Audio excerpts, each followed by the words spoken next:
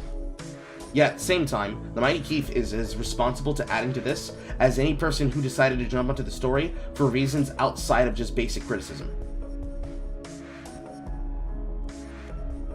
It is what it is. It is what it fucking is. That doesn't make it acceptable. It's not justifying it. That's just how people have started behaving now. I would not say that any one of us are necessarily above the level of aggression that has come from this, because a lot of the aggression is being brought from multiple people. We have all had issues of being hateful as shit. Not all of us. But boy, is it so easy. It is so easy.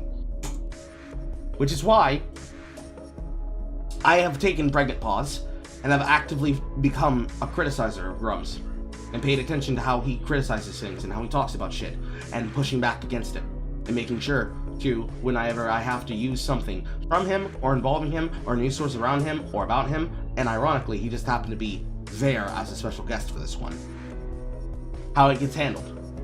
Of all the people who spoke about this, Gazale's not directly involved in this. Sael's not directly involved. Grummz is using his tweet to respond to him and then attack him. Every person other than Grummz handled this like shit. Excuse me, backwards. Every other creator handled this fine. Grummz handled this like shit. Every single content creator. The person who made the fucking channel, the person who runs the podcast, people who are on the podcast, people who are not involved in the situation but instead talking about questions about the game, people who are on the podcast talking about the situation and address the fact that conversations and opinions were had and that they were said publicly for whatever reason. All of them handled it correctly. Grummz, non-stop, full force, full blast, insult, injury, insult, injury.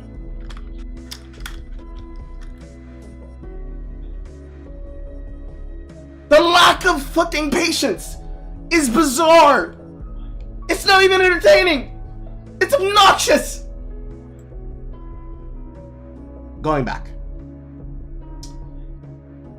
From this repost from Bakar, we can clearly see that he is willing to actually retweet both sides of the argument, regardless of his viewpoint about how he feels about DEI strategies and tactics.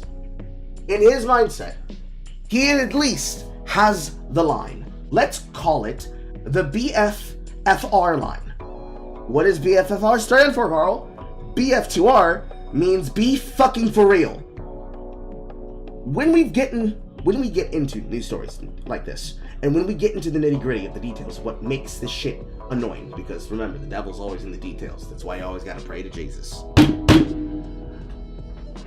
When you get to this level of stories, getting knee-deep in the back and forth of these stories, this is where it becomes necessary to actually go through what people actually said. What did they say? How did they take it? How did you mean it? And what did they get from it?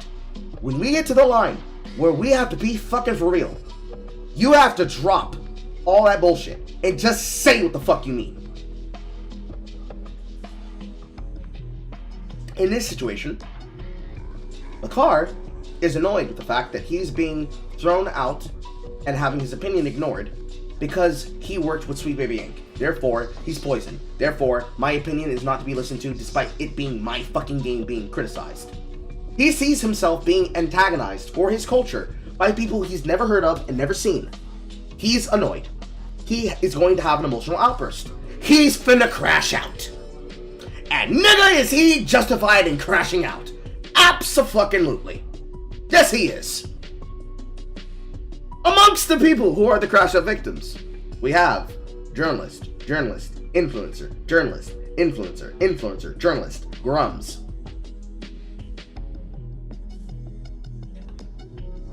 Every single person he has an interaction with the exception of Grummz, handles it correctly. While Mark Kern acts like a fucking asshole, to the point where even our own have to criticize him. I put air quotes there because I have to air quote it. Master of TDS is one of our own. He is probably one of the better people who report on the bots that happen to be signal posting television shows and creative projects that are failing because they can't actually pull audiences. But we have to be able to do this, because if we don't police our own, then nobody will, and then this shit gets really wicked really fast. Moving forward.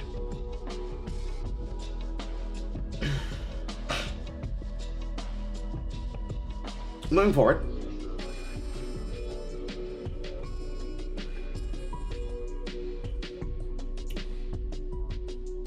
Salim then makes another post, this one being a retweet. I'm quote sharing because there seems to be a narrative that if you don't buy my game, you're a racist, which is not true. Let me clarify. If you did not buy Zal for any reasons like SBI involvement or because the look didn't appeal to you, that's all and good. But if you're being racist, then you're being racist. These are two separate things. The narrative of not wanting to engage in an honest conversation is also false. I've been very open about what's been going on about the process of Zal, the SEI involvement, and all that jazz because there literally is nothing to hide. I literally had a conversation with one of the folks in the video I earlier shared today, namely from Smash JP. Don't come in pointing fingers. Have the discussion. Then, from Smash JT,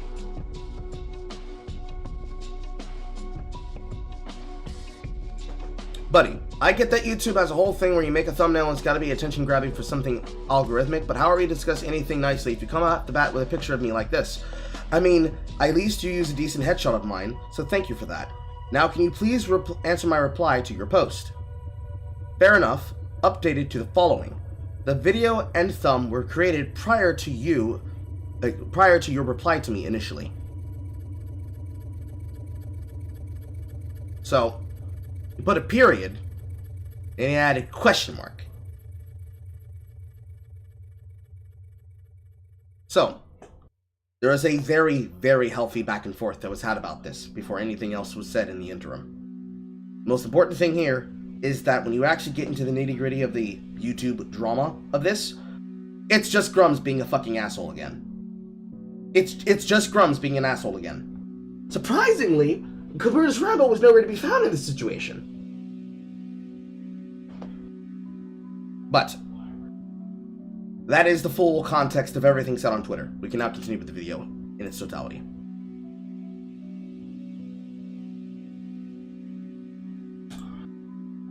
Other things going wrong with him, instead of looking inward and wondering how he can be better himself to avoid the same pitfalls he's already gone through. So in this video, I kind of want to make an appeal to Abubakar Salim. Not that I necessarily want to have a conversation with him, nor do I think I can necessarily trust him, because he's the type of person that always plays the perpetual victim. It's always someone else's fault, and there's never any accountability coming from him.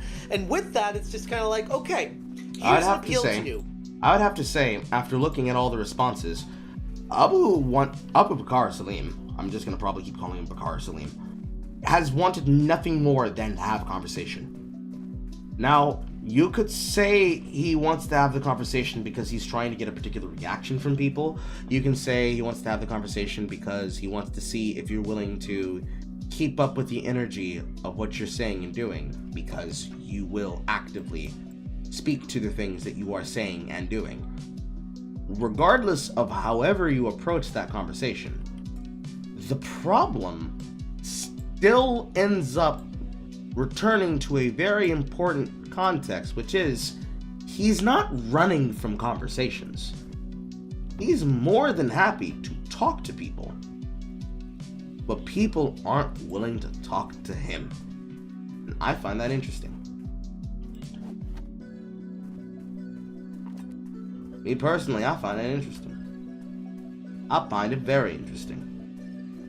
I find it so interesting, in fact, I think that it was done with an intentional purpose and point. Almost as though there was a necessary need for it to be discussed like that. If only because they wanted to discuss things in a particular way that would have a particular outlook. Be that as it may, it is bizarre and weird that that is the angle that they wish to go for, but who are we to say differently?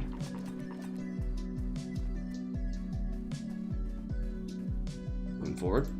This is why the gaming community overwhelmingly is saying, yeah, We don't really There's that word again. Community. care about the game. It wasn't really for us. It wasn't something that appealed to me. Don't make me feel bad. Don't berate me. Don't call me a racist. Don't insinuate all these horrible things just because your game isn't selling. Take some accountability and you'll see just how quickly the tide can turn. Hit that subscribe, give me a like, and check out SmashJT.com for my full thoughts breaking down Abu Bakr Salim and his company Surgeon Studios, and why I feel like the gaming community in general has not necessarily embraced it. The gaming industry has seen its share of passionate creators throughout the years, heartfelt stories, deeply personal projects, but sometimes that very passion and personal investment blurs the line between authenticity and manipulation. And this recently emerged during the Saturday Night Hypnosis, where before I joined it, there was a conversation going on where some people didn't take too well to some people talking about Abu Bakr, and people were instantly getting their panties in a bunch screaming racism from the top of the mountains. It's just like, okay, you're welcome to think what you want about people, but what I took out of this conversation is people are just extrapolating why the game failed. I fucking hate the fact my foot keeps hitting this cord. I need to rearrange how these cords are behind the desk because they just keep fucking tracking on my foot underneath the desk. And it all goes back to how Abu Bakr was blaming the community for not purchasing their game instead of focusing on a game that appealed to people that want to buy it. No, I was just going to say, like, if you begin in the opening seconds of your video by trying to denounce the idea that your being black has anything to do with it, it only makes it look more like it has everything to do with it. Right. That's all I was gonna say. No, Especially that's when what you I start did off a earlier. conversation like that. Sing us the song, you're the colored man. Jesus Christ. Oh no, there's two of them. It was one of our goals from the outset. In response to that video, Salim responded with a tweet that raised a few eyebrows. He said, "Are these your leaders? Mocking the speech I gave about the game I dedicated to my late father? The man who told me that games are a great space to enjoy and escape, a place in which community is strong." Again, my confusion comes from these people not willing to engage on grounds that are civil, when all I've offered is transparency and communication. But no, they wear the same masks that they're saying they're fighting against. The clothing of those who ridicule and attack for no reason, who want division in an industry, who inject politics in whatever they share. I'm here if you have questions, which, again, on the surface, you look at that, it's like, oh man, yeah, this guy's getting attacked by people once again. Everyone's just all out to get Abu Bakr. No one likes this guy. Man, that's really weird. When in reality, if you dive just a little bit deeper past the surface, you'll see exactly what the problem is. Despite calls for transparency and engagement, his response highlights a much larger issue: his unabashed reliance on emotional manipulation to shield himself from any criticism. While it does work on simple-minded NPCs on Twitter, and trust me, I saw plenty of people jumping in to virtue signal how much they just love this guy so much and just how awful all these people are that are discussing his game and why it failed, I would venture to guess very few, if any, of those people actually bought his game. Salim's career as a professional actor is well known, especially when it comes to his small role in House of the Dragon, which I actually watched with my wife. And honestly, we thought he did a fantastic job because he's an excellent actor, which is what you need to remember when going into conversations with this person. He's not just some generic person walking on the street. Like, he is someone that is professionally trained in emotional manipulation. And I spoke about this in a previous video, but now that we know he's a professional actor, going into it with the mindset of, oh, okay, this guy's not just some Joe Schmo that just makes games. He actually is a trained professional actor on big time shows and movies.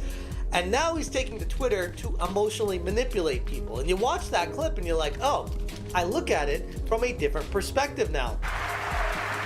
So the reason I'm here tonight is because with the love and support of a lot of people here, I'm gonna take another big risk and I'm gonna show you what we've been building. No, I'm gonna offer you this game, a game from my old man. I hope you like it. And like I said in my previous video talking about this, it can come across as a bit cold and curt and harsh to be like, yeah, no, I understand that you're using your dad here to try to manipulate the audience, and I don't think that's a great look.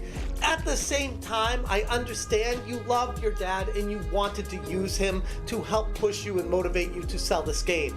But it's not a great idea when you start mixing the two together, trying to push sales. As Grummz said on Twitter, the entire marketing strategy for Zao was, "My father died, please buy my game," and "Only racists won't buy my game. This is not a good strat." I have sympathy as I lost my own father, but you can just say that once, or put it in your game's dedication. Turning it into a marketing point disrespects your dad.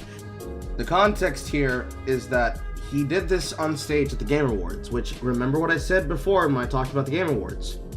It literally is a fucking sales pitch for games. The awards don't fucking matter. The only thing that matters is the advertisements for new games upcoming or soon to be released.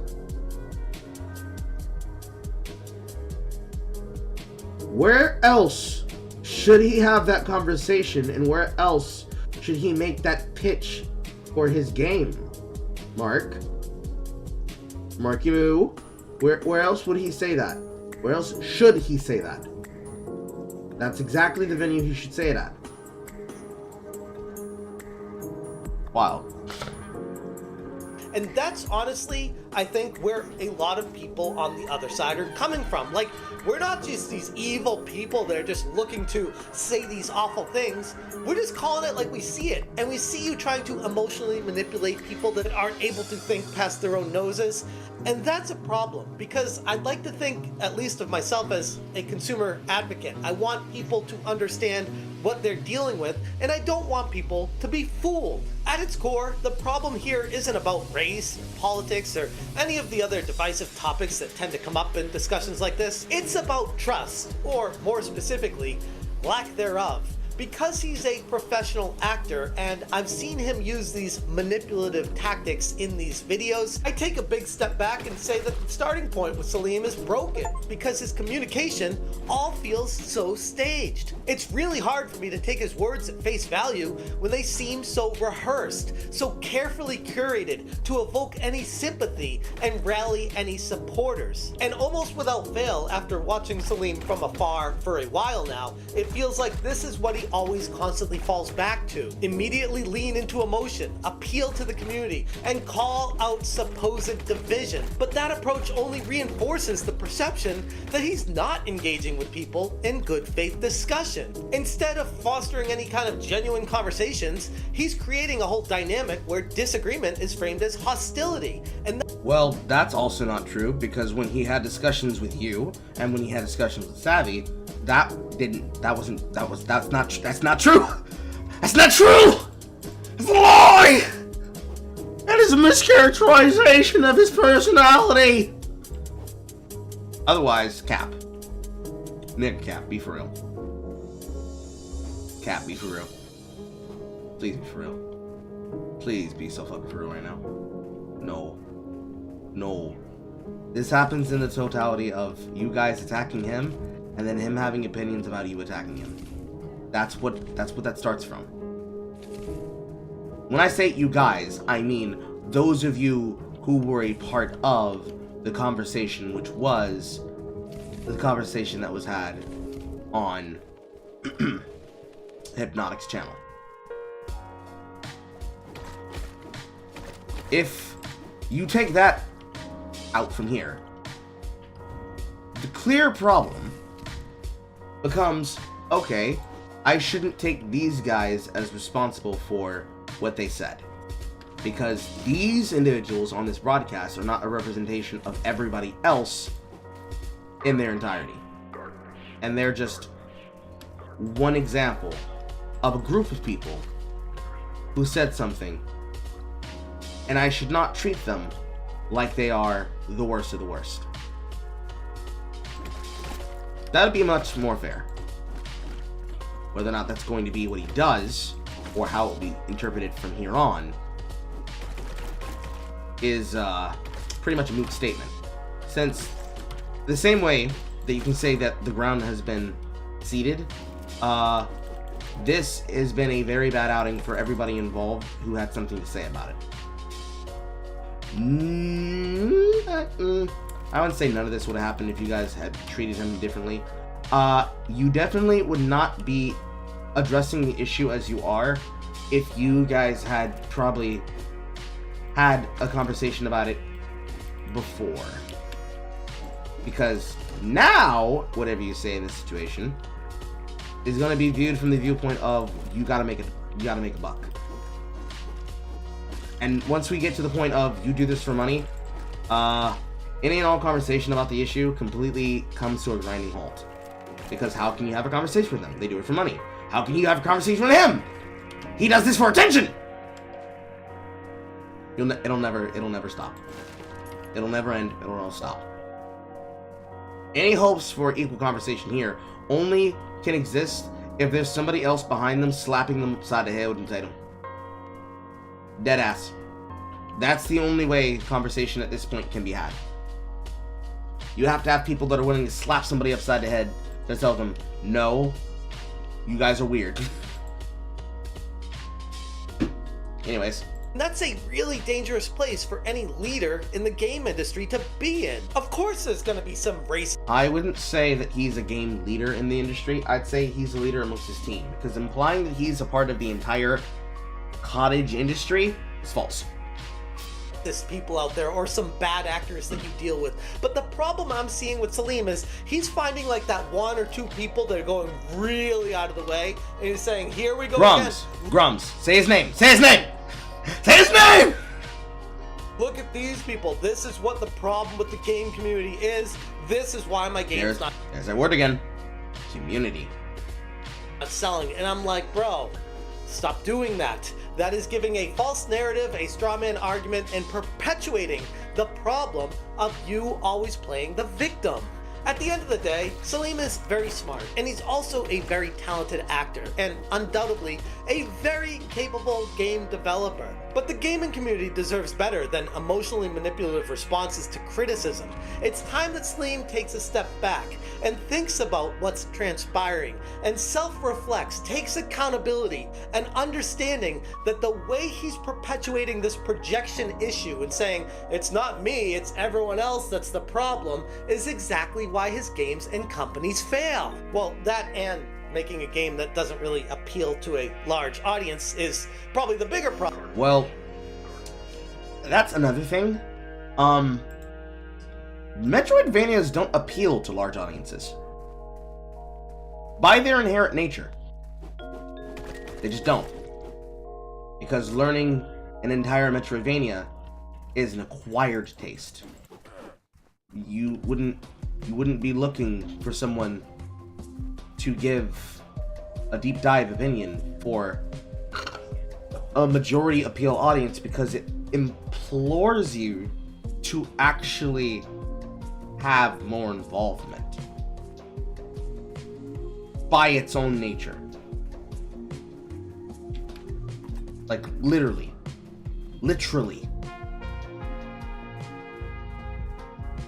You literally have to want to play it. If you attack him for that, you're mostly just being an asshole at that point. Because the difference between the appeal of Balatro and the appeal of Tales of Kinzaria, or even worse, let's go through one that's directly on my Steam list right now that was one given to me by my sister. That is one of these. Astalon Tears of the Earth. And half the shit that I have in here.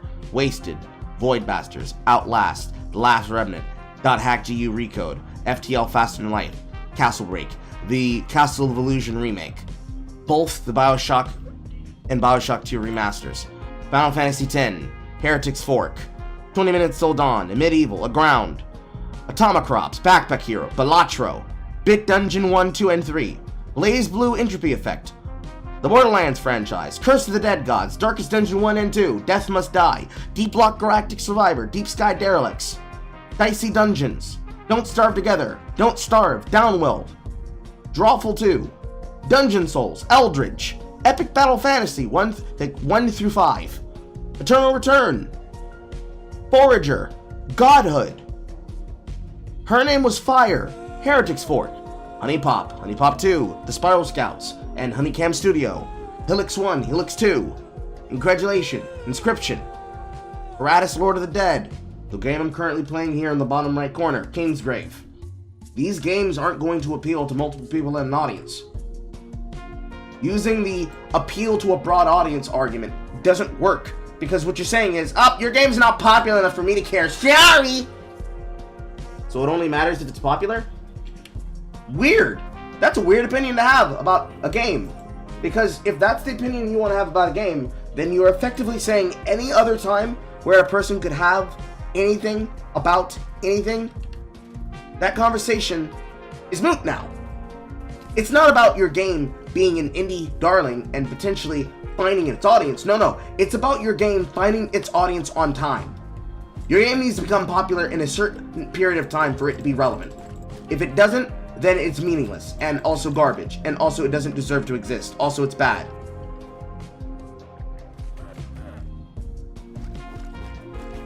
What are we talking about? Bro, what are we talking about? What are we doing? We're capping!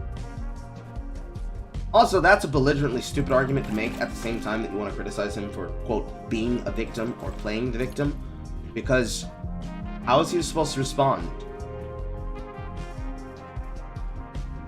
If he seeks attention for being aggrieved by people that he thinks are being unfair to him, how is he meant to get his opinion across? How is he supposed to voice his concern? Does his concern stop mattering because you started disagreeing with it? That apparently seems to be the angle that we're going for here. That's really bullshit. You're also correct, Grace. There is an audience for those games, and while they don't appeal to them, they shouldn't make passion projects, because if it's not popular, it doesn't deserve to exist. This is just a popularity argument, and it's half the reason we have half these problems. If you want games to have massive wide appeal, and therefore that's when they deserve to be spoken about, why are we ever talking about AAA games? All games are AAA games now. And then if you're using any person who happens to work in the industry, right into the wall, that went right into the wall too. If you talk about any game that's made a part of an industry, they're not allowed to exist if you don't like them. Which is bullshit. It's bullshit, it's dumb. How is that acceptable? How is that fair?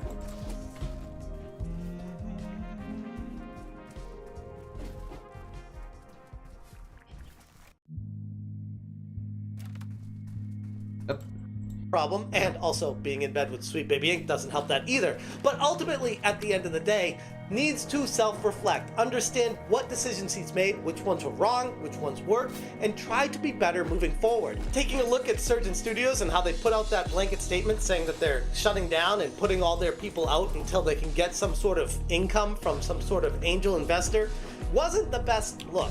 Honestly, the game failed on its merits alone, and people don't want to see that happen again. If you guys already have a working prototype for a follow-up, why don't you show that to the community and try to crowdfund it if you're so proud of it, if you feel like there's a passion behind it?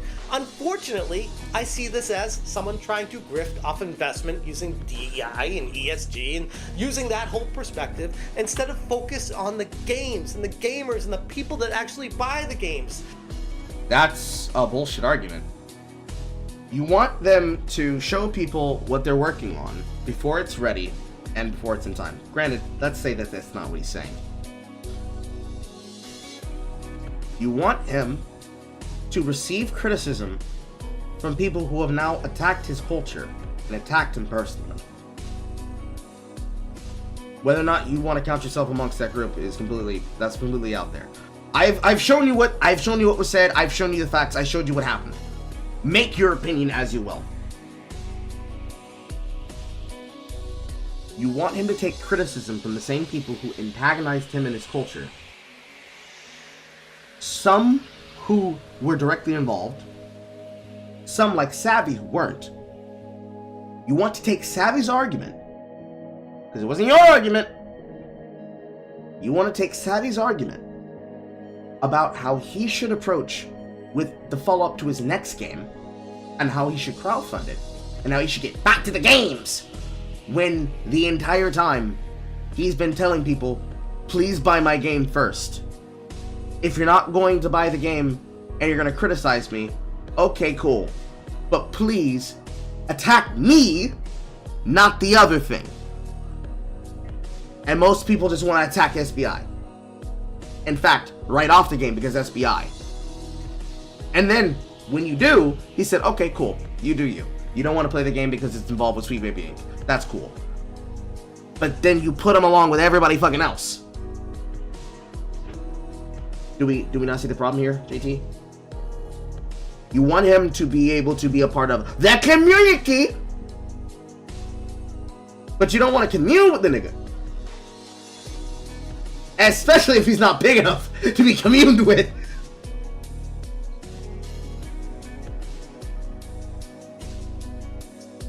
I want you to be a part of my team, but only if you make my sales figures. But by the way, your first attempt is gonna be the hardest way that I criticize you. You will never be a part of my team. But we want you on my team, but you'll never be a part of my team. We want you on my team, but you'll never be a part of my team. This is what we call a catch-22. How can he become a part of the community if he's being harassed by people in the community? And if the community is attacking him for things that have nothing to do with his marketing, his game, or his personality, but only because of people that he has worked with in the past, whether or not they are good or not, instead of having a conversation, and I personally think y'all niggas need to stop doing this shit over Twitter, you need to sit down and have an actual streamed, live stream conversation. You need to be in a call with each other. Preferably, actually, if we're being dead ass at this point, you need to have a conversation off camera. Fuck on camera. Y'all niggas need to talk off camera. Let's be fucking for real. A heart to heart.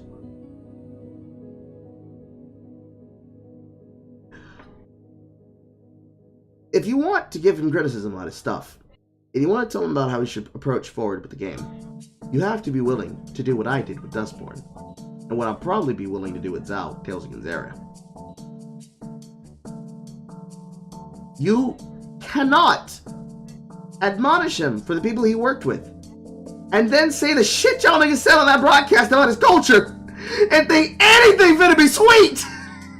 Nigga, no! No! He needs to be made whole!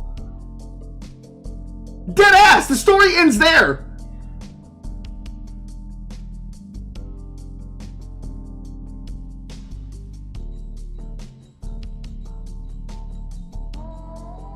What are we talking about?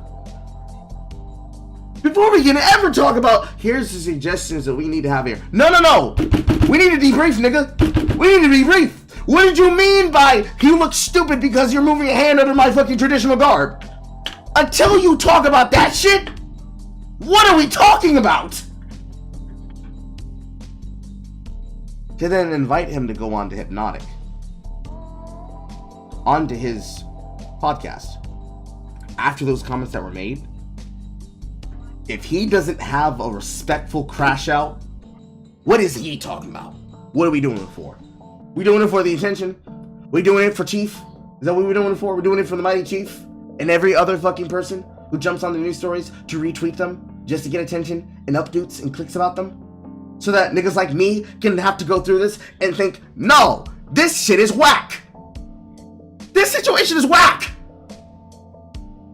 Now, of course, let's assume that the thumbnail and the videos were all made before the conversation. Especially for the purposes of clickbait. Still, let's be fucking for real. I'm surprised that the car did not have a harder crash out than he did. And the fact that we keep pounding we need to make sure he knows how to make a better game. No, I think we need to know how to give better criticism. No, I think we need to know how to give better criticism. Because this, JT, in context, comes right off of your video from 2 days ago about you talking about how his company was destroyed by Sweet Baby. Business being business, be it as it may. Again, we have to be fucking for real. We have to be for real. You have to be for real. You have to be for real. You have to be for real. You have to be for real. You have to be for real. We all gotta run a business. We all gotta do what we gotta do. You got to be for real. You got to be for real. You got to be for real. And that therein is the exact issue with all of this. Anyways, take it or leave it, Abu Bakr. I know that this might come across as a little bit harsh, and I know you always talk about wanting a conversation and a dialogue, but the point is, there is no need for a conversation with you because it's one-sided. You don't change. You have this perception of manipulating people, and you do not self-reflect on your choices. So until you do that, you look in a mirror, you understand what you've done wrong, and you come forward and apologize, take accountability for your actions and say, I'm going to be better, and let's have a conversation about how to move this forward. Nothing is going to change. Anyways, I'm gonna leave it there. If you guys want more information, again, check out smashjt.com for the full article. Huge shout out to Hypnotic and everyone on the Saturday Night Hypnosis crew. That was a fantastic stream where I enjoy having the freedoms of listening to people say things that I don't necessarily agree with and getting the voices out there where we can have these conversations. Because I feel like at the end of the day, that's the most important part in all of this. If you guys appreciate what I'm doing, hit that join button. Thank you so much for watching, and as always, you stay smashing. The context that you could even say that after the conversation you have with him, he has to crash out. I'm sorry. If you ever have a conversation with him publicly again, he has to crash out. He has to call you several different African slurs. He has to now. He has to crash out now.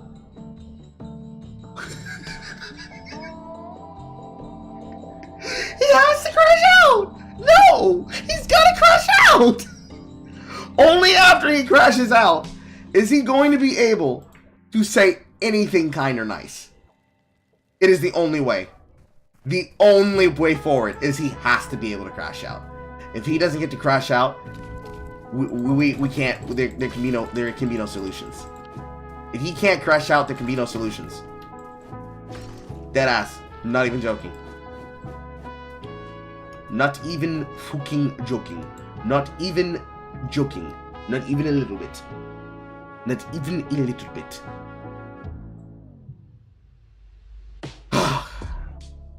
Anyways.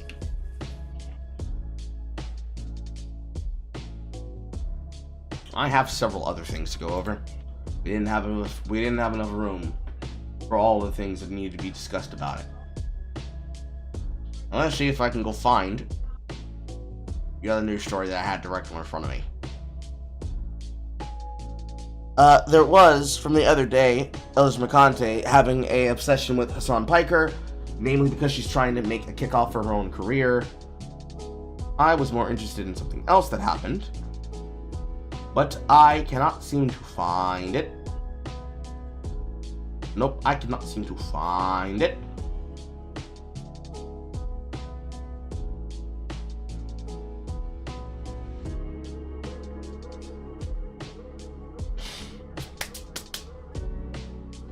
So let me see if I can go find something else to replace it.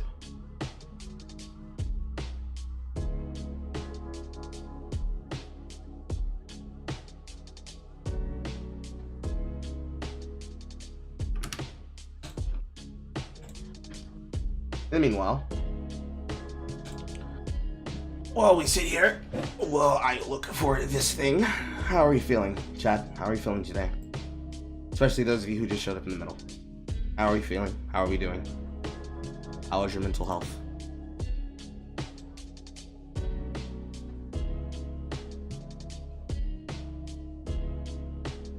Here we go.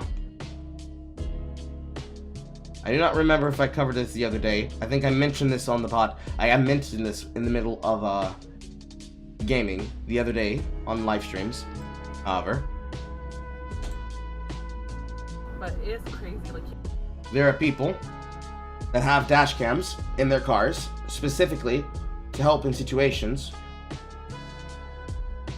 where people try to fender bender and rear end someone trying to get insurance fraud.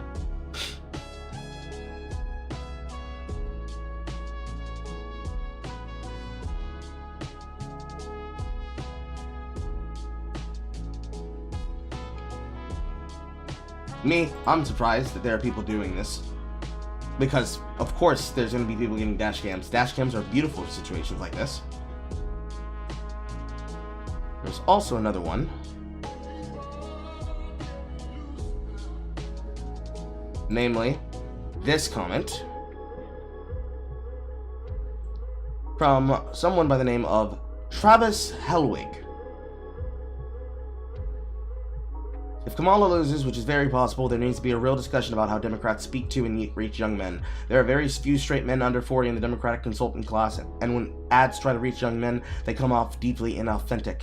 We take for granted that young people will always be left, but the young male vote keeps ending up close to what some polling is saying. It will be years of electoral disaster for the Democrats. These voters are reachable, but we are struggling to talk to them in a way that isn't annoying. To be clear, I'm not saying that we need to worry about women less, or we need to change any positions. I'm saying that the polling around young men is concerning, and if it turns out to be true, we need to have a discussion about how condescending we're coming off as a huge part of the electorate. I'm going to regret posting this so hard. Literally, all I'm saying is this. All the things that are being said about the digital misinformation flooding the spaces can only be described as Trumpian as it comes from the mouth of Hasan fucking Piker. I get why people are dunking on this tweet, which sure, go to town, but not a single person has tried to argue that Dems are good at messaging to young men. In fact, lots of people have argued that young men aren't even worth messaging to, which I don't know, seems like a bad way to win elections. This person did not bash men. What he actually said was, I'm noticing a lot of young motherfuckers have a real difficulty being able to describe shit to people. And there are multiple people that are just lighting up in the quote tweets, that are just doing the normal thing. However, it is very obvious that in its totality, most of the talking points that could be had around it, especially with the in-group, is that the in-group, which is the leftist perspective, they fucking hate men. It is a man-hating cult on the left. Namely, gynocentric, men are slaves that are put in the responsibility of running life, culture, so that when something goes wrong, you blame the men that you didn't give the authority over what you made them accountable and responsible for. The sheer amount of responses being had is crazy bizarre. Let's go through some of them. To the modern Democratic Party, white men are not allowed to be anything but non-threatening and goofing. Golden retrievers to be bossed around and browbeaten. You should switch parties. It's the reason I did. That discussion will never ever happen, and the replies to this tweet are a perfect example of why.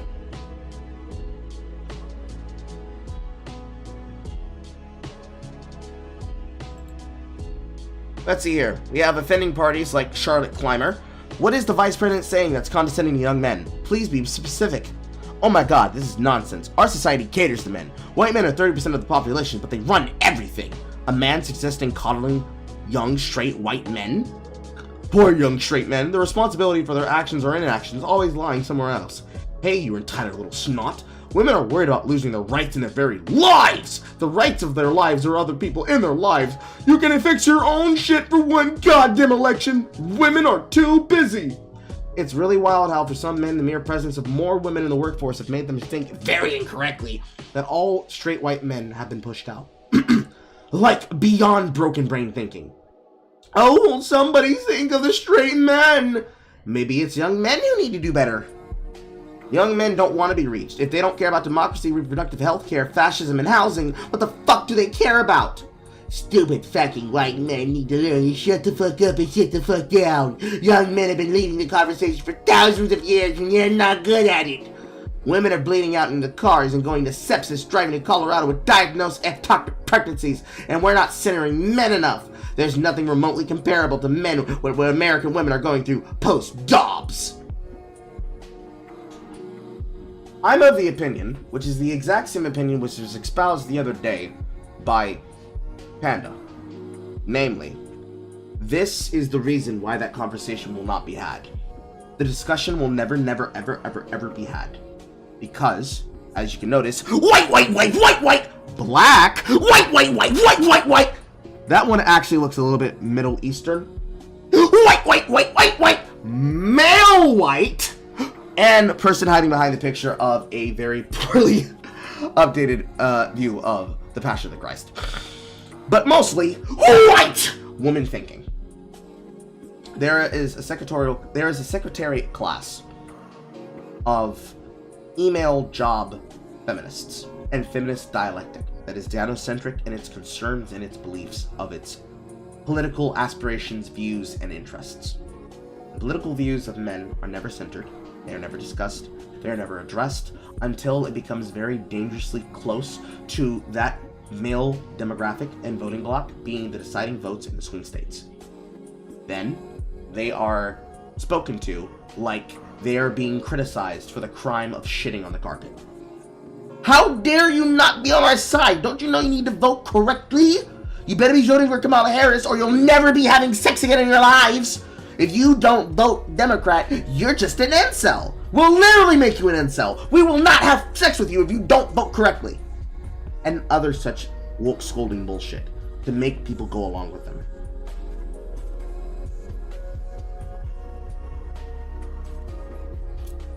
Witness the viewpoint of the dogshit opinions on Twitter. Going further.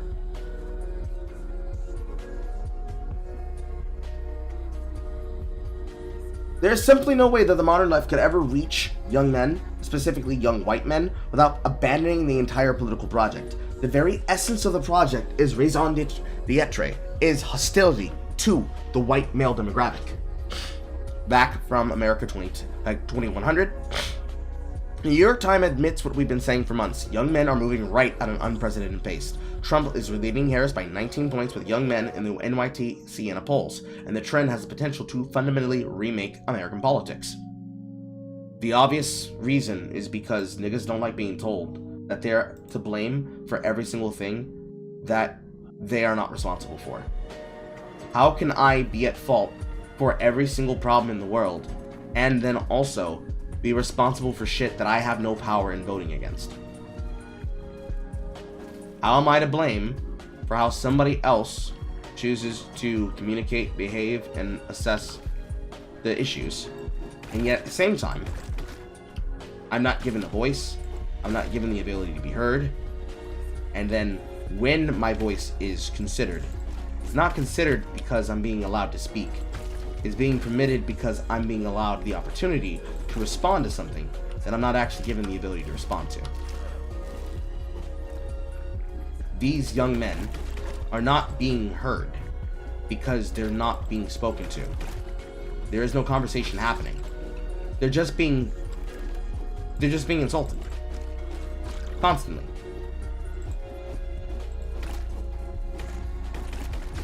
They're being insulted constantly. And the people who are insulting them constantly are acting as though they're being reasonable, when they very clearly are not.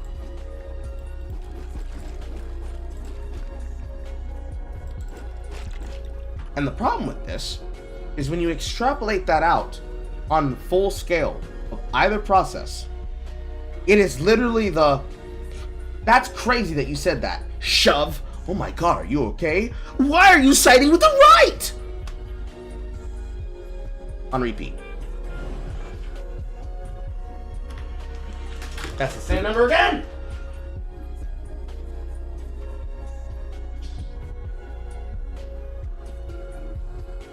Yeah.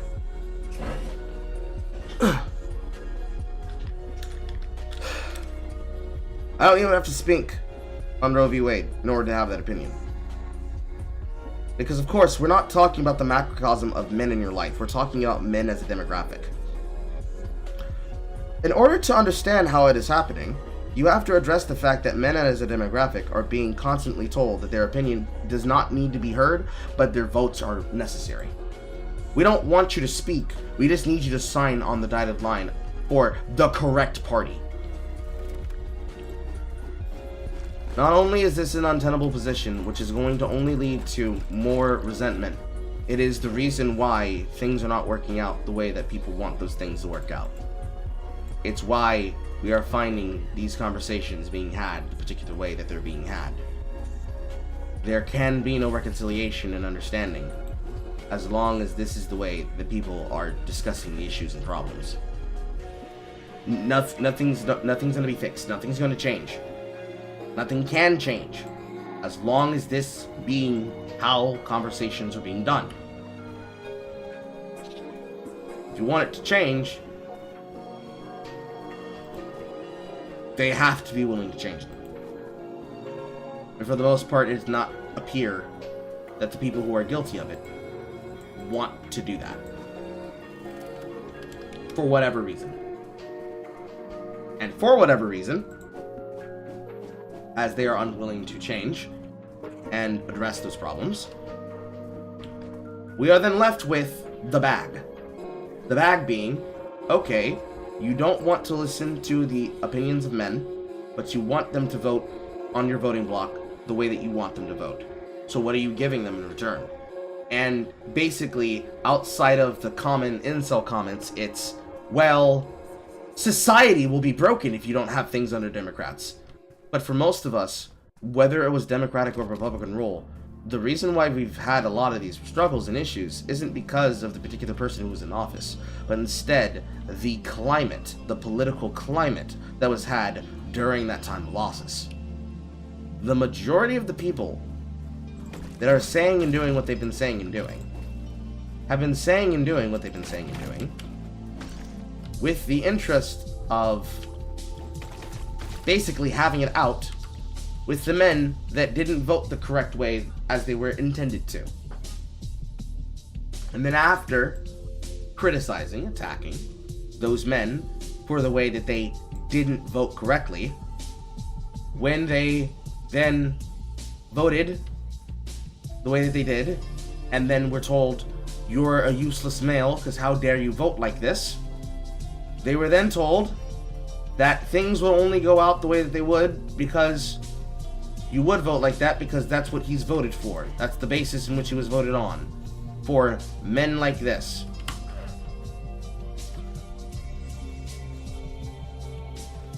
At some point, I would hope, the thing that would be discussed is maybe we don't need to bully the people who you're asking to help build the world with. But that apparently is a bridge too far for those with this political project.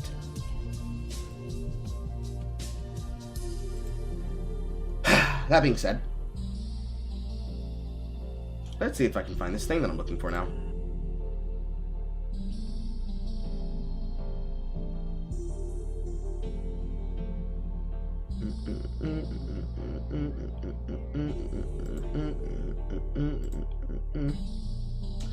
There are Cinnabar things that are coming through on the conversations, but unfortunately, I have not fleshed them out. Neither has Horror yet.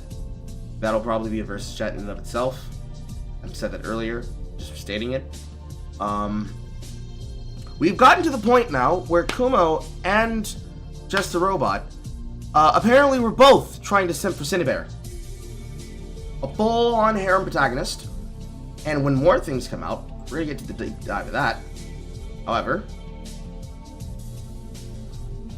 besides that, it's in my bookmarks. Good chance it's in my bookmarks. Load, load, load, load. There we go.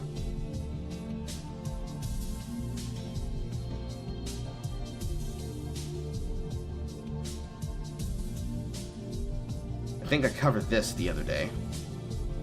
I feel like I did.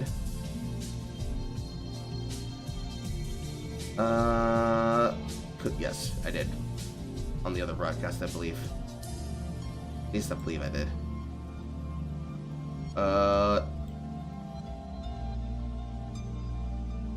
Opinions being made by... Yeah, this is from Kumo. This is from the Cinnabar stuff for Kumo striking people. Ah, yes! That's right. How could I forget? The Wicked drama, and then the Tomb Raider drama.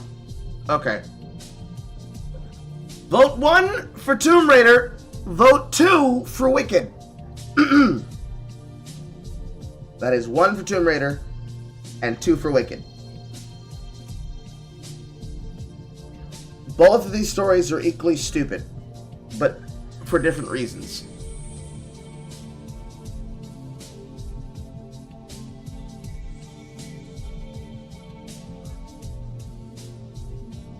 You can hop in if you want.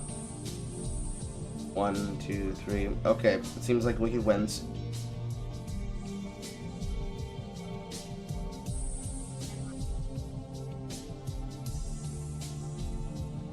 Go ahead and jump inside if you can, Horror.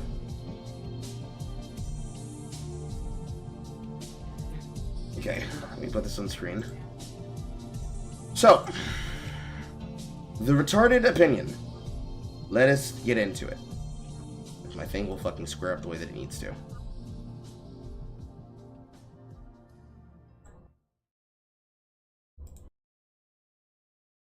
I hope that last name is pronounced Urvio. Grace, are you going to be involved, or are you just going to sit in here? Because if you're just going to sit in here, I'm going to disconnect you. What? You can hear me? I can hear you. Grace popped in. Oh. And they're muted, so I asked if they were going to be adding to the conversation, because if not, I'm going to... There you go. That works for me. Oh, okay. Okay. Cynthia Urvio, is that her? Is that the actress's name? Am I pronouncing that correctly? I don't fucking know. Okay. That was a cruel joke. That was coming in my head. Think of a ghetto way to describe the name Alphaba. Alphabia. Okay. Alpha Bay. Alpha Bay. Okay.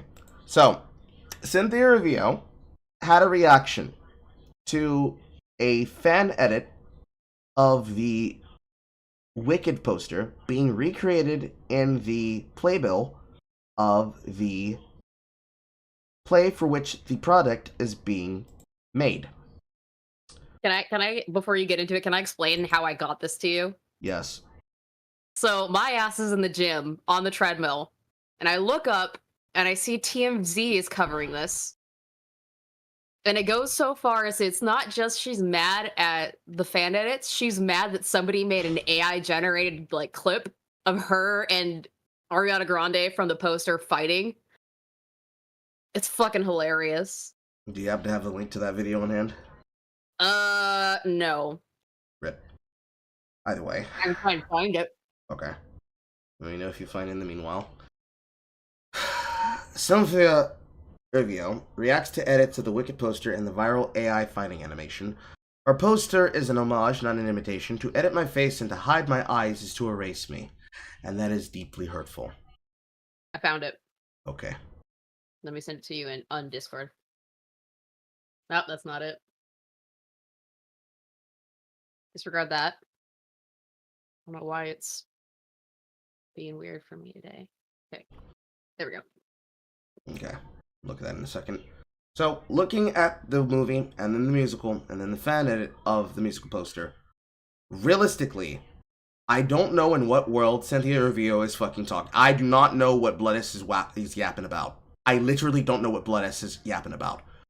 I can give you what TMZ was saying, and I kind of understand it, but then again, I don't care. Okay. They're saying that her issue is that she's the main character. Her face should be seen properly on the poster. Now, why you would make a poster that looks that bad and completely lacks the soul of the playbill and of the movie, the musical itself, is beyond me. And I think even with just, yeah, her face is mostly there, is just slightly shaded. Come on now. I would argue, because there's two different arguments to that. First problem with that argument is, well, that just looks shit. Let's just start there. The first poster looks like shit, because it looks like every other fucking musical that has ever had a reinterpretation for another medium that has been done.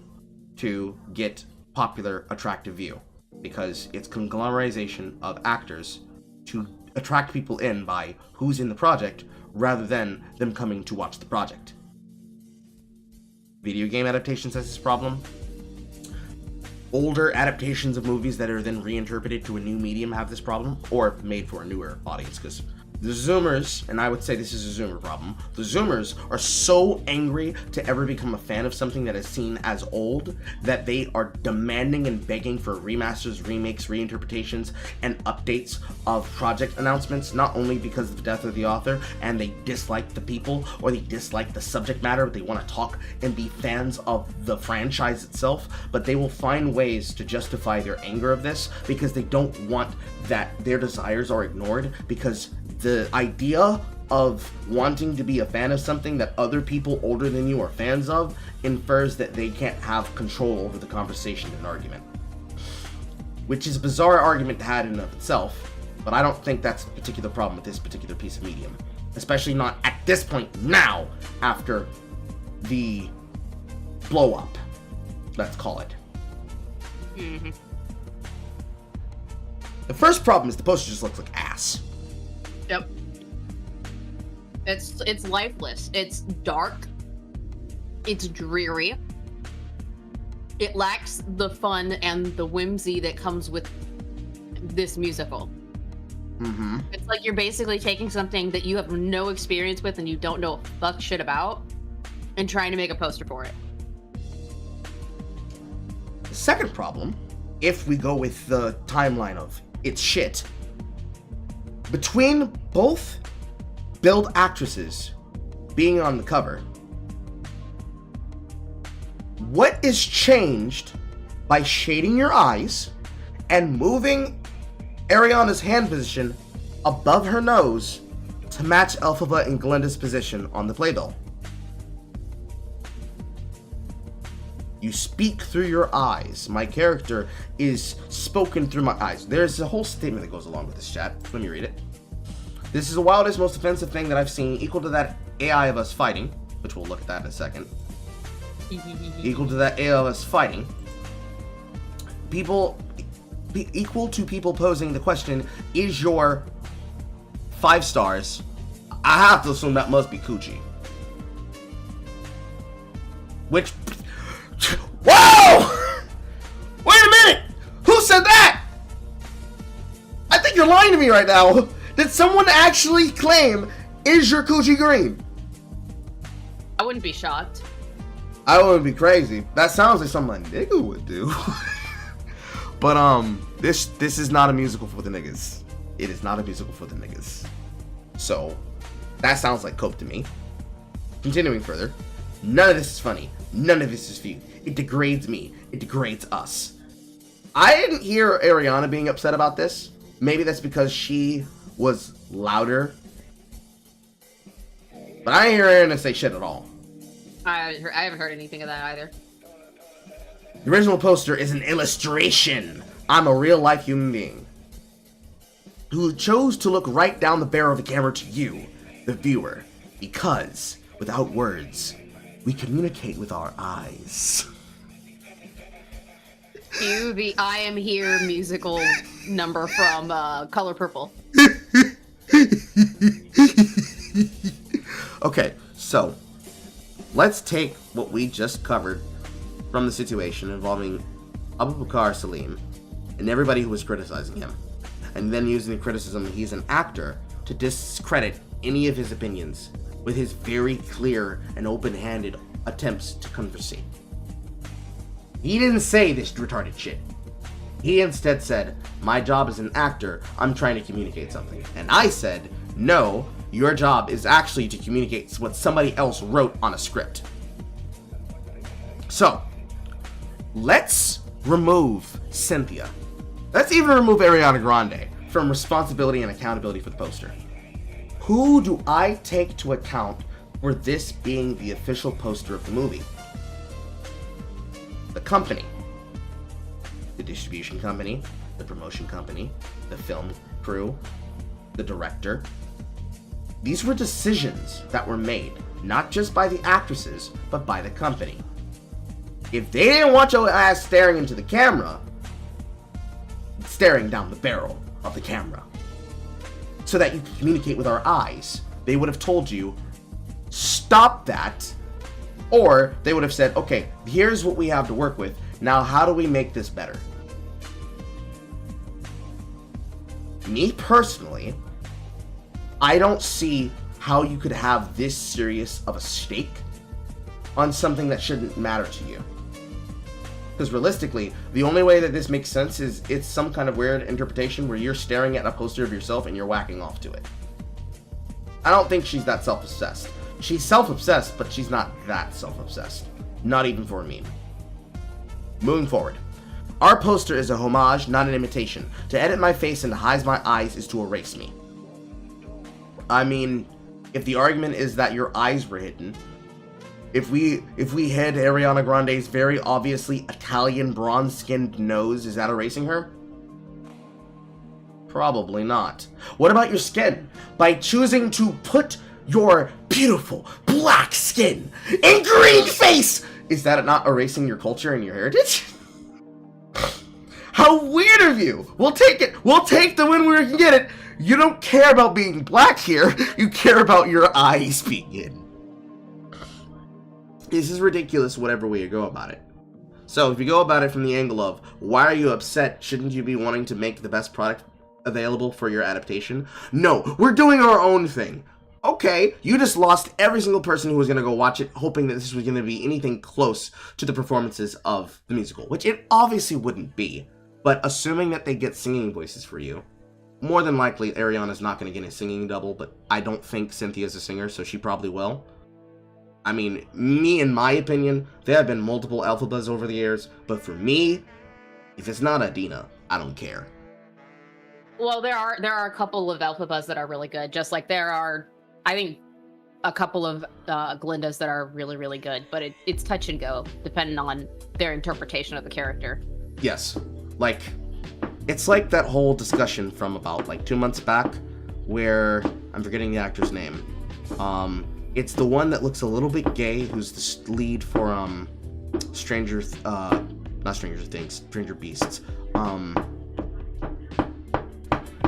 the knockoff Harry Potter franchise. Has experience with musicals, so she probably won't get a double. I'm trying to remember the name of it. Is it Stranger Beasts and where to find them? It's the Harry Potter knockoff with the guy who was supposed to basically be a magical Pokemon trainer, but it then turned into a love story between the very gay Dark Wizard and a very young Dumbledore. That actor. His interpretation of the Maestro for Cabaret and all the other interpretations that have been done over the years for the Maestro for Cabaret. I am more than happy to see an interpretation of it, because realistically, this is one of those films, and more importantly, one of these productions, that unless you saw a recording of it, this has become more common because of Hamilton, which is to say this is more responsible to Lin-Manuel Miranda, making the plays that he has and then recording them in a medium which it could be easier to present for recording, since they're always very big productions, and, no digital photography. That people seeing this gives them the ability to finally figure out what the fuck this is all about, right? How many spin-offs, how many knockoffs, how many homages inside of pop culture and animated shows that are basically nothing but a pop culture sink have referenced this. And now people get to see it, but they are going to know more about the controversies about the product than they do about the product. Imagine if in the middle of making a reinterpretation of Rent, that Anita Mazel came out and said anything about gay rights and AIDS right next to our PRP ad for gay sex. It'd be weird. Yeah. Now, that itch. Eddie Redmayne, thank you. Thank you, Jack. Now, that itch. Let's take a look at this. It's fucking hilarious.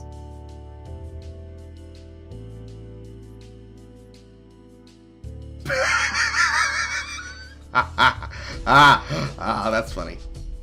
It was fucking funny. And I saw that while I was on the treadmill and I was cackling to myself.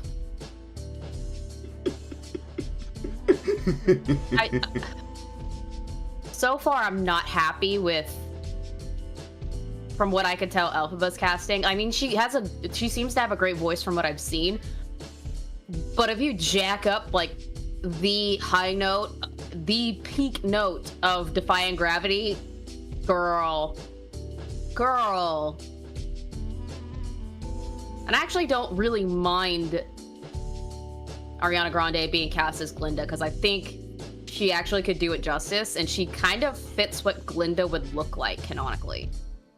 She's small and waifish and looks like an angel, but has a really snarky and narcissistic personality behind it.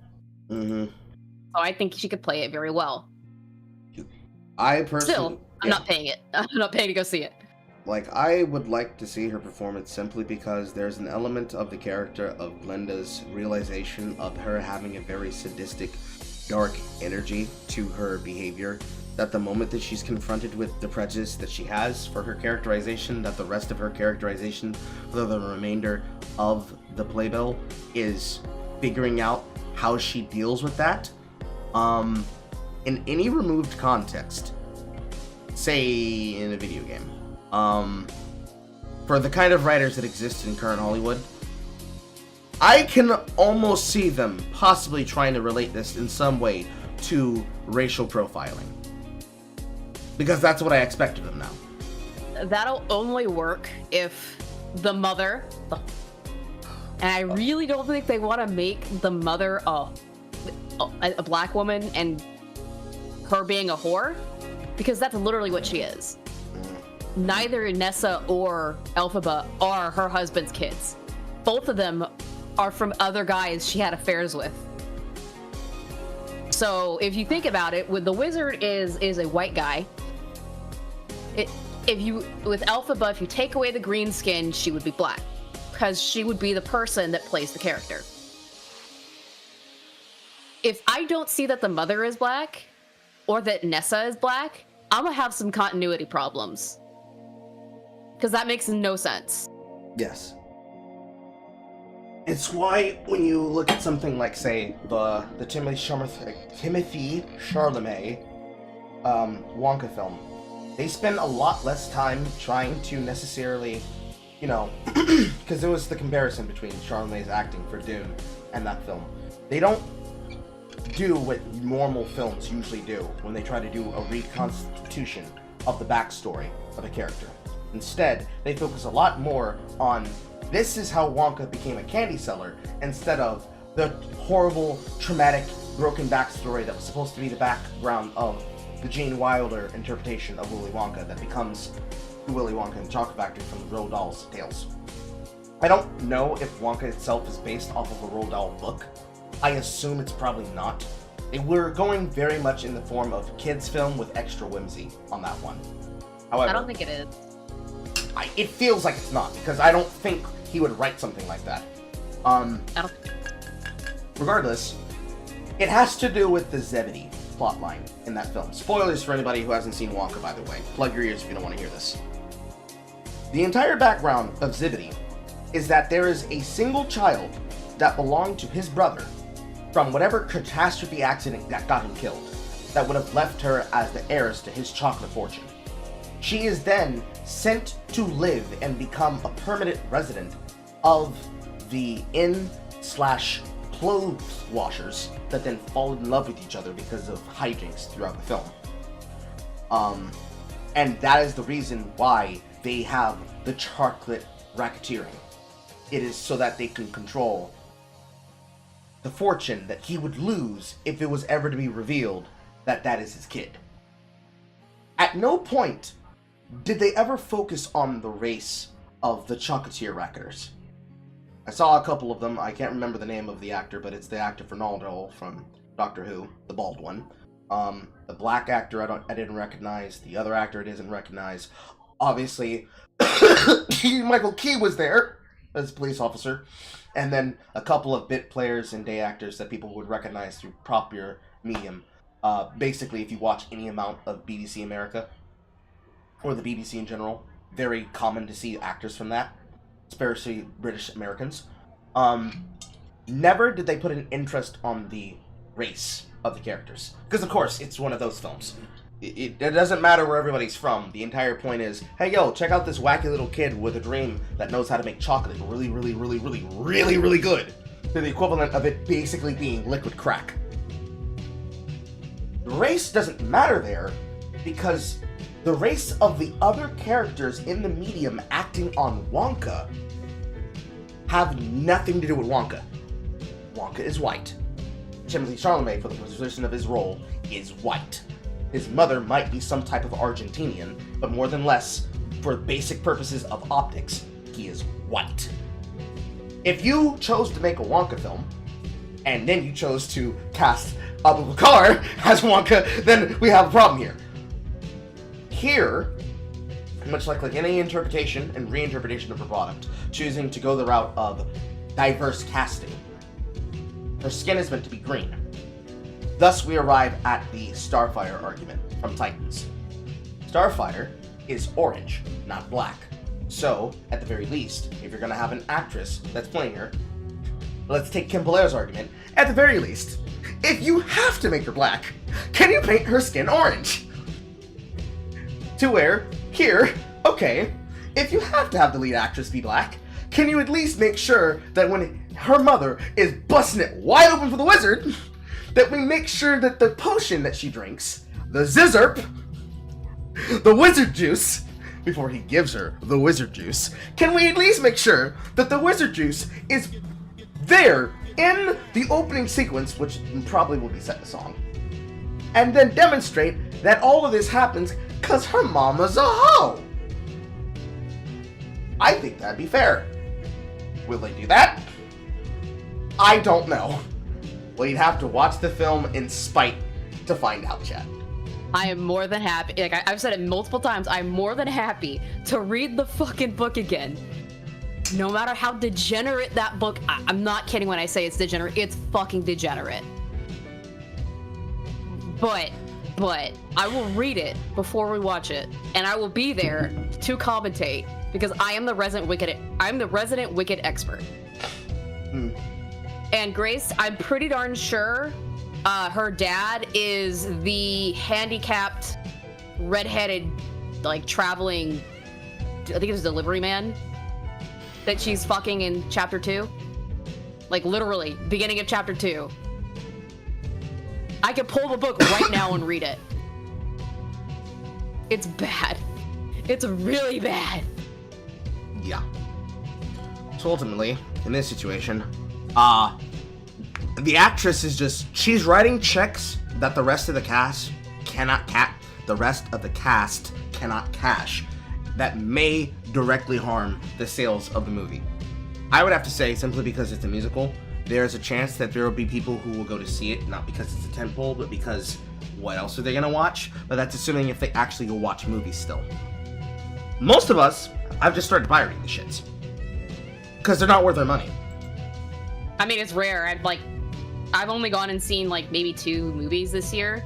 My husband's seen 3, one of which being Terrifier 3 last night, because he just loves Terrifier. Okay, whatever. Like, yes.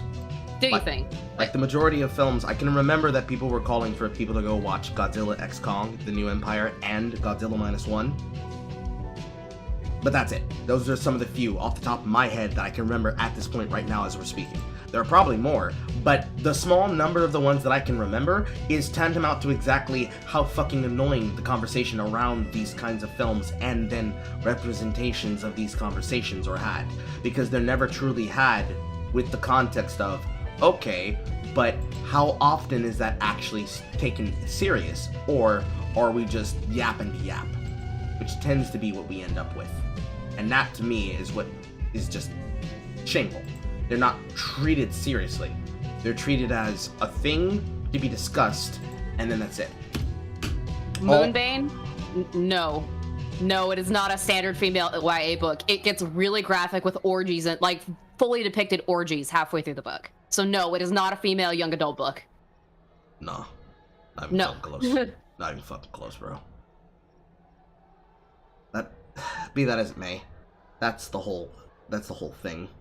With that, the actress may end up making the project become really annoying to talk about, as she chooses to center it on herself rather than the part of the product that she's supposed to be a part of.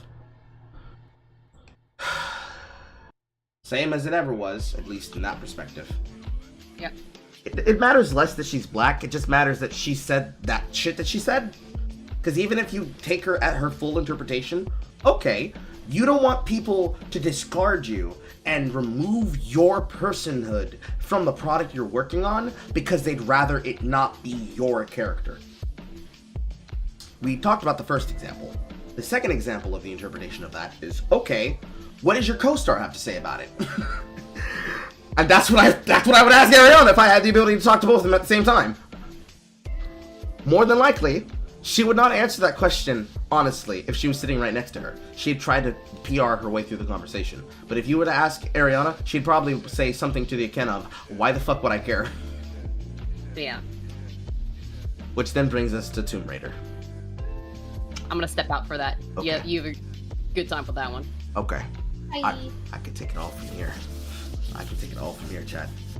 Okay, so there's a Tomb Raider animated show that was released. Haley Atwell is the voice for this Tomb Raider.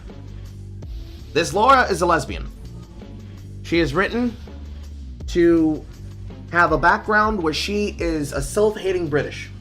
She wants to return things from her father's collection back to the cultures that they were taken from because blah blah blah blah blah blah blah, the usual shit.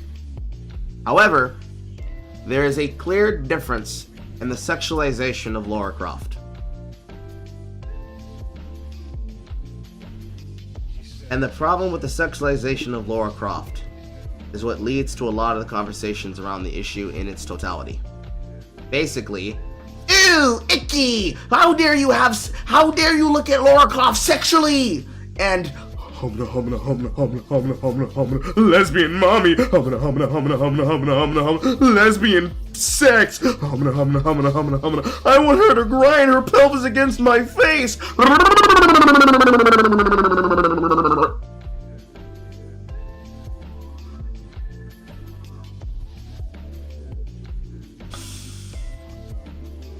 Realistically, this is all the muscle mommy comments that were had before.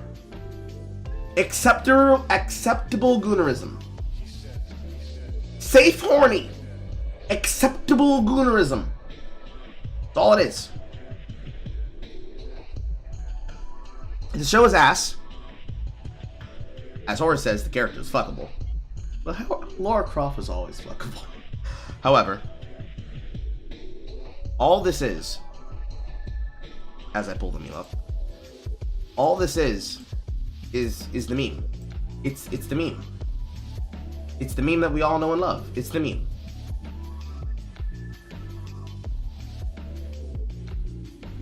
Now I'm not gonna go find the fucking meme. Where is it? There you go. It's just the meme. This meme, of course, comes from Kuka Rio. It's the meme. Lara Croft is one of many characters that has been used time and time again over the years to insist that everything that people like are just horny gooners and horny coomers that have no interest in women, have no interest in women's inner life, have no interest in the inner spirit and the inner world of women, and only ever see women as objects. This, of course, is on the blind side of the other conversation, which can be had, which is, of course, the conversation of, how dare you all criticize this? Now, I'll tell this to you the way that I came across the timeline of this conversation.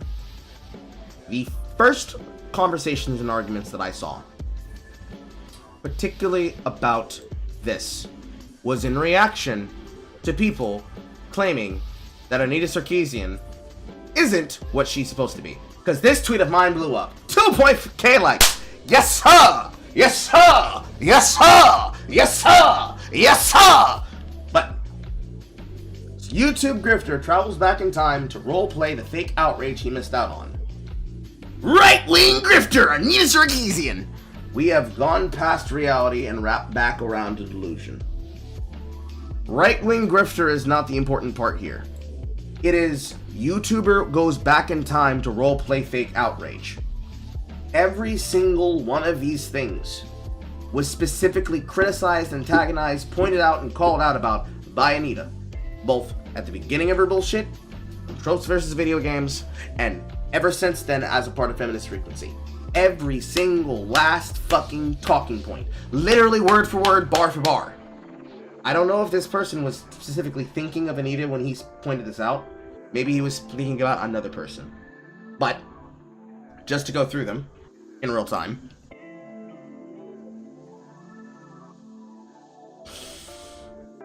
Bayonetta literally was criticized as the fighting fuck toy by Anita Sarkeesian and others, claiming how dare Bayonetta exist bubaciously, sexually. And then Gina Jackson, alongside other people who are Schreierites, followers of Jason Schreier, supporters and or people who learned from Kotaku and Polygon from Jason Schreier before he went to Bloomberg, they immediately changed their tone and then said, no honey, Bayonetta is for the lesbians. Bayonetta is for the gays. She's way too camp. What? Straight men? Straight men want to be like this? And this, of course, was around the time of specifically just Bayonetta 1 and Bayonetta 2. Bayonetta 3 drops.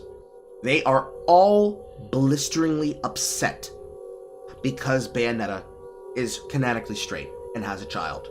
Because, again, spoilers if you haven't played the game yet, the additional add-on character, the female Nero of Bayonetta 3, is Bayonetta's daughter. And there are different Bayonettas from different timelines. Now, most of the people don't give a fuck about this shit and fuck about this plot, because most of what people have been doing since Bayonetta 3 has dropped and has come and gone was making Bayonetta alternate costume edits of her dancing, which has been peak content to me. However, that's the first problem. Second problem, Lara Croft has always been female-led. It's like one part the gameplay styles of something like The Thing on console, and then Tomb Raider slashed with the energy like actual Tomb Raiding, like the actual action of how you would think Tomb Raiding would be done in a game. On rails, story, plot, evidence, a little bit of the energy of all of Looking Glass's productions of Thief. Put that in there.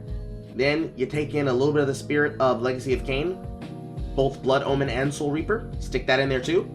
Then you put in a little bit of originality and third-person shooting with a little bit of female energy, a female protagonist, and then that's Tomb Raider. The pixels has never been the problem.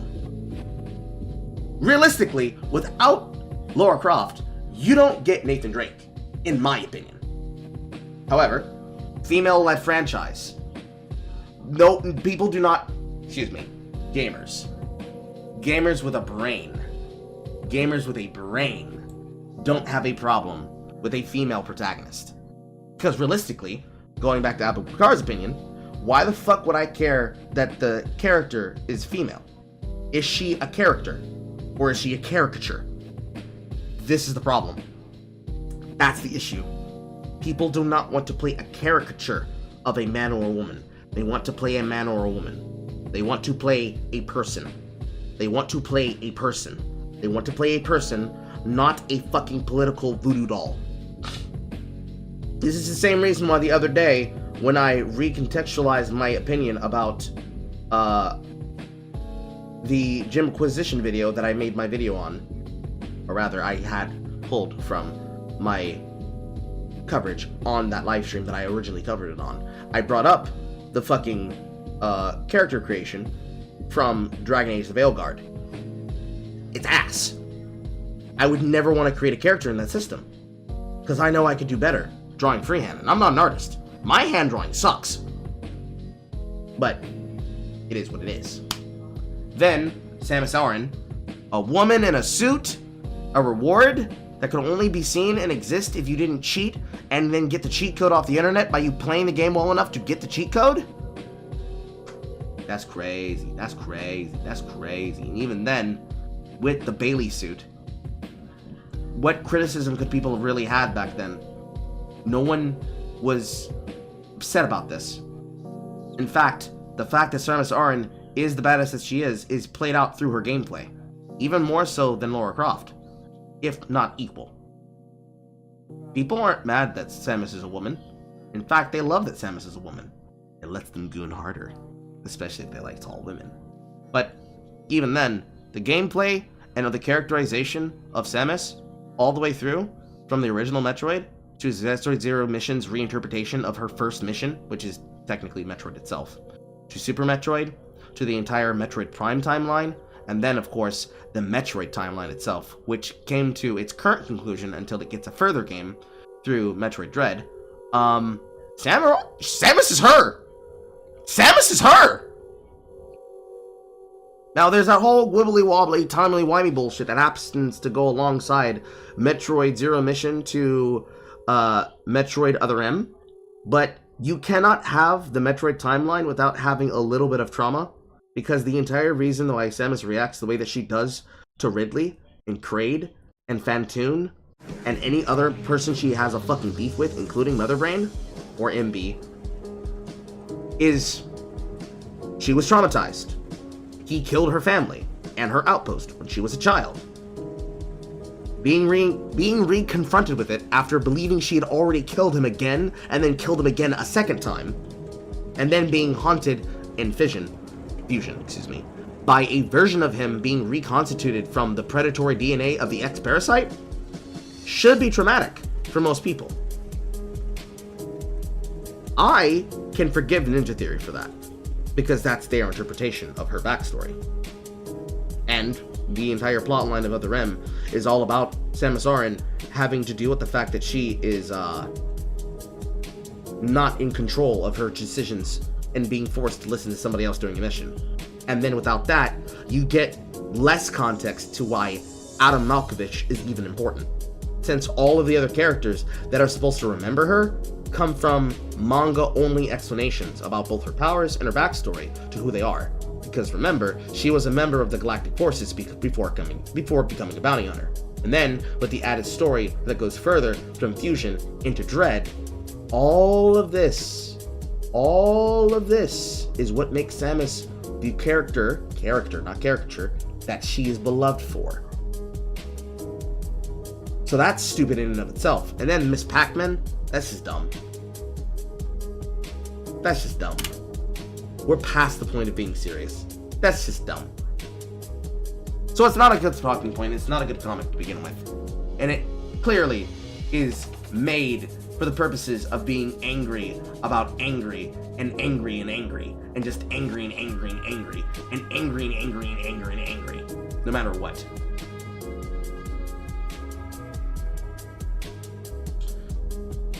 All of this is labeled by me as right wing because left wing is when you do sexuality correctly, of course, which then came on the back of opinions from people like this, who had literally any and everything possible to quote about criticism of games.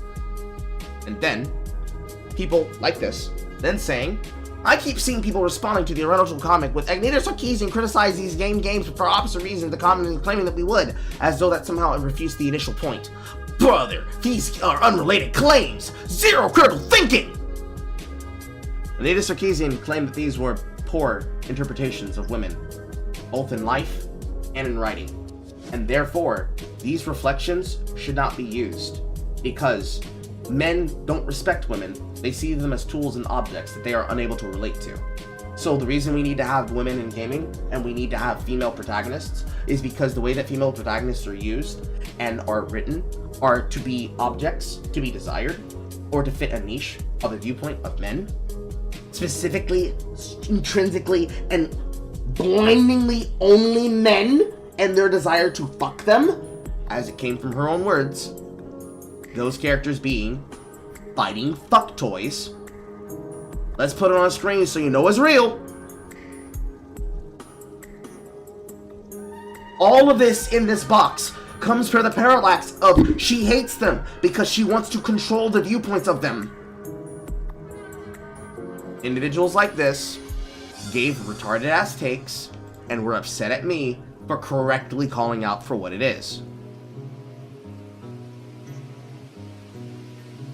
And then people rightfully came to my defense. Not that I asked for it, but it was nice to see. She didn't criticize these games. She openly hated them to where she called out Bayonetta's character designer for being a sexist man, despite her character designer being a woman. Her character designer was a woman. She proceeded to block her for that. She didn't criticize. She openly hated video games as a whole. I literally don't care. Openly hating is criticizing. That doesn't refute what I'm saying, etc., etc. I don't get half a fuck about Zeta. Read what's being said. The problem is she didn't criticize. She openly lied and made things up about games that she never played or never had any interest in playing. She has a long history and was well documented for just her own videos that she's uploaded. The reason this does apply to both that comic and Anita is that they share common traits. Making up a straw man to be angry at. Both have had to make up lies just to pretend to be angry at a problem that isn't present. And then other people coming in and giving them that good fucking business. She hated designs of actual females and one of them looked mainly what the fuck do you mean criticize? Stop trying to rewrite shit. My reaction to this person was this. Grifting on a topic while calling a person a fighting fuck toy only to turn around and see that she's not canonically a lesbian is literally the opposite of criticism. You have pin words in your brain. Stop typing. Are you about to make this argument about your wife? Carl, why did you say that? Well, let's find out. Penned in his pictures. When Big B in Toyland captures you and your unbearably hot partner looking sexy and being in love, holy shit. I am not criticizing you for putting these pictures on your profile. I won't even super close in because you can clearly see from what's there, they're in lingerie. I don't give a fuck about y'all having boudoir. Love is love. Peace and love be upon you. However, okay, we're criticizing me because, brother, you're not understanding things. Okay, women are fighting fuck toys. Women are creatures and objects that should be covered up and closed off because women can never own their sexuality. They can never be their own person. They can never have their own personhood. They can never be their own person and they can be unconnected to drama that has nothing to do with them, whether it be in the parallax of being video game characters or actual living, breathing people being judged as though they are a part of a dialectic and a viewpoint and a thought school that has nothing to do with them being applied to them for merely existing. Breasting boobically. So, taking that in this context, I then put it exactly where it belonged. Are you about to say this shit about your wife? Is your wife a fighting fuck toy?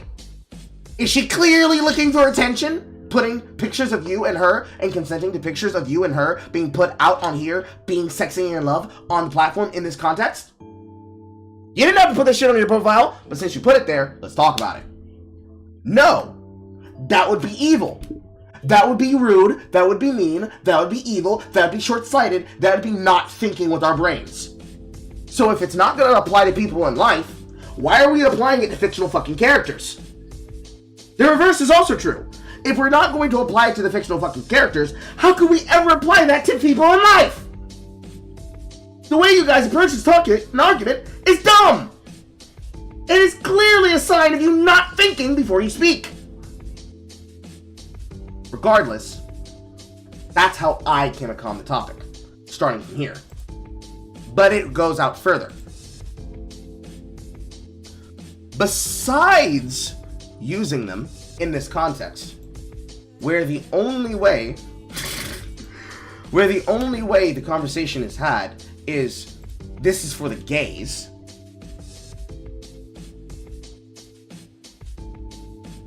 Problem with this is the clear revisionism of Laura's character. Laura has always been a mama's boy. A daddy's girl.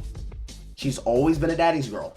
She's always had love for her father. She's always held her father and his esteems and his actions in high regard.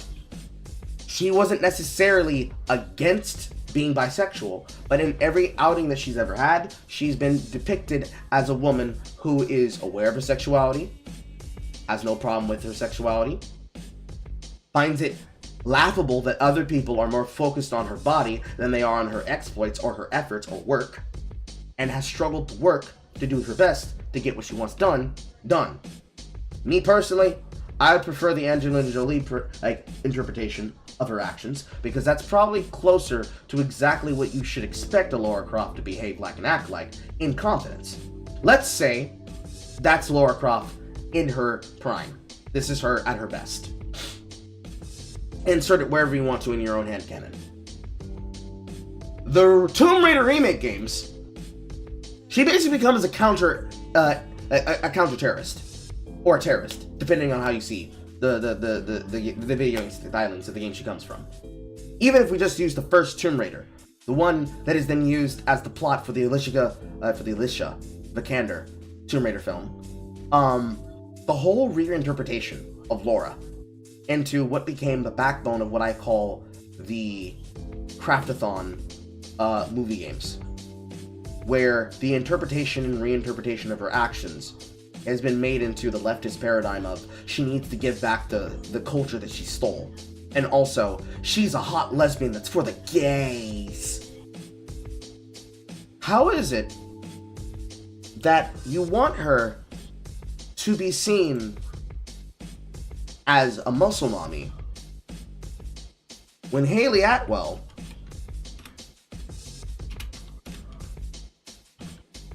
please tell me that they do not have the ones that are what I think they have. I need to cover this before I even search for that. 1 second. When Haley Atwell herself looks, well, like this.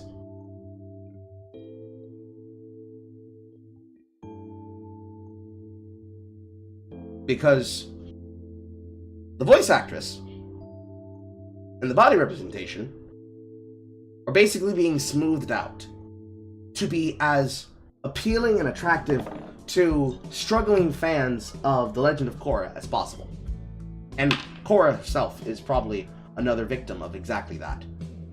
You can't have people have feminine traits and feminine interests, or even feminine characterization. They need to basically be a man, but with a uterus. Sexuality of the divine feminine is disrespected, disregarded, and looked at as a negative rather than a positive. Masculine aspects have to be drawn up in order to remove the horny factor so that people can be horny the right way. Y'all niggas don't like women! Y'all niggas don't like women! Y'all niggas hate women just as much as you hate men! You are an inversion of the religion of peace. The Gooners of Horny. You care more about your personal fantasies, about how you see things, both in talking points, as well as in interpretations and illustrations, than you do about the actual work, or the character, or the understanding of the character.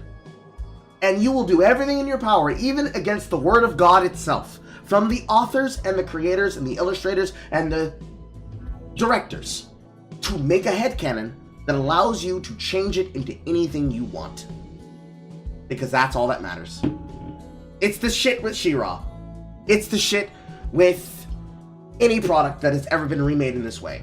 Even with remakes for Tomb Raider, including the TTRPG. It is so beyond obsessively annoying. I'm belaboring the opinion a little bit, but you need to understand how frustrating it is hearing these talking points. Because I noticed, of all the people that kept trying to criticize me saying, I don't know what I'm talking about, none of them got across the point that at that point, what are we talking about? There's more annoyance and exasperated sighs at my point Then there were people actually saying I didn't have a point, and then explaining why. Coping. Because they know that I'm right. I'm not the only person who said it, but this is kind of the reason why female protagonists are kind of on a decline. Because whenever you have a female protagonist, they have to basically be small and childish and a waif. Because if they are an adult, they get sexualized. If you make them a child, well, that doesn't stop them from sexualizing them, but I think the best case examples I can give is the Owl House, Amphibia, and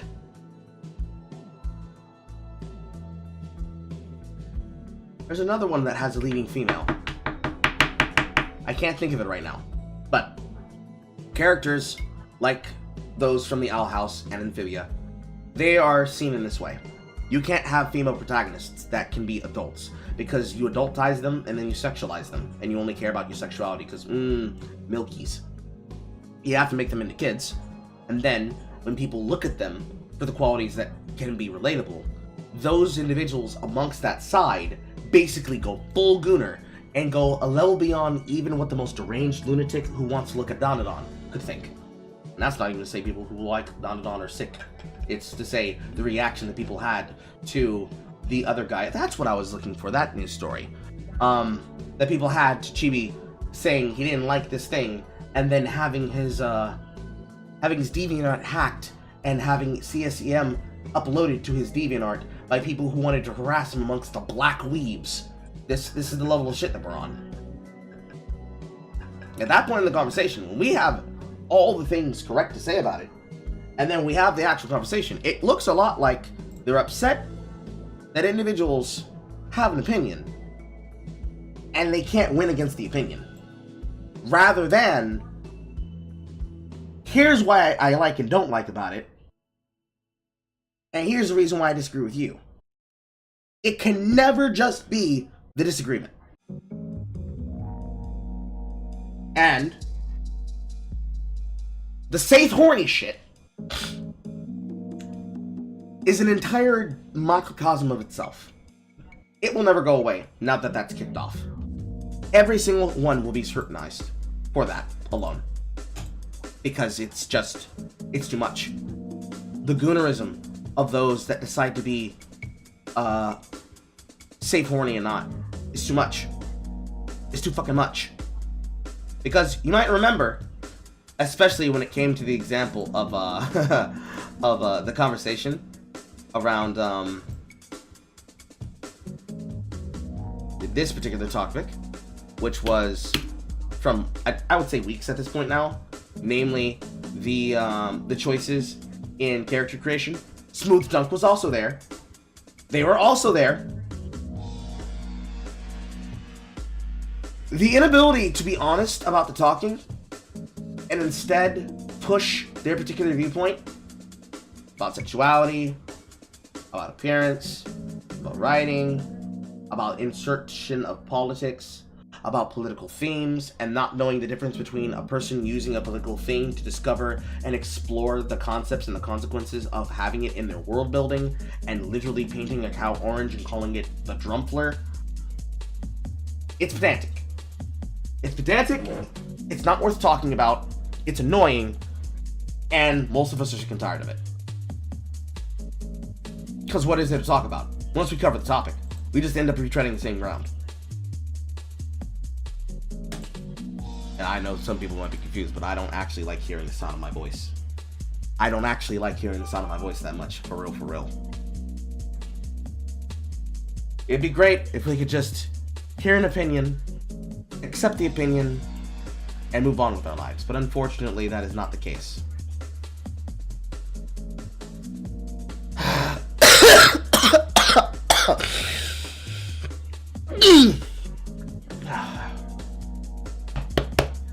I inhaled wrong.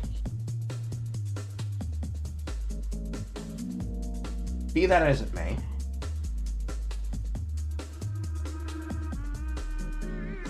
I wish to be free of these people and their concerns, but I am trapped here where the dialectic is woman too horny or woman not horny enough. man not horny enough, and when man is horny enough, why are you guys complaining? Men have never been sexualized like this before. These people and the problems. I wish to be free of them.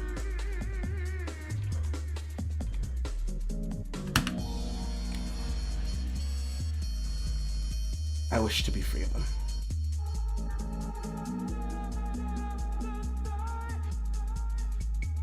Anyways,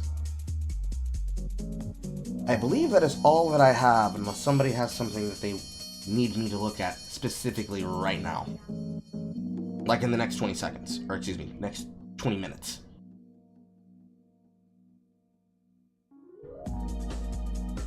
This would also be a time to give comments, questions, and concerns.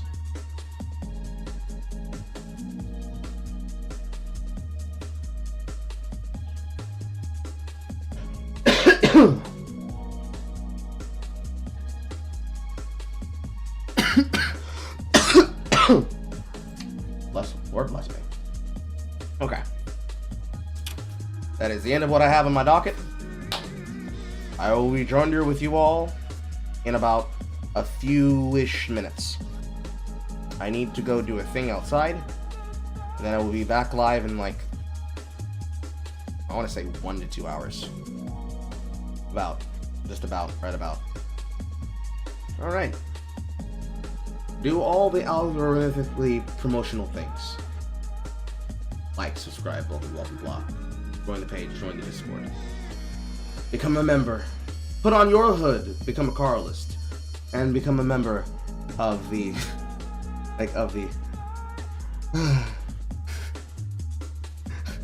It's always so silly when I say it.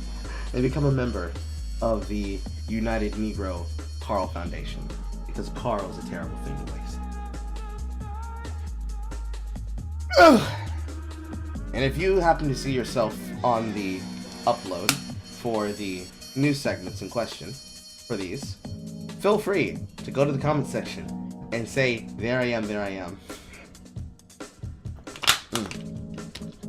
If there's a news topic you would like to suggest to me, please leave it inside of my inbox, both on YouTube and or in my DMs, which are always open, on Twitter, etc., etc.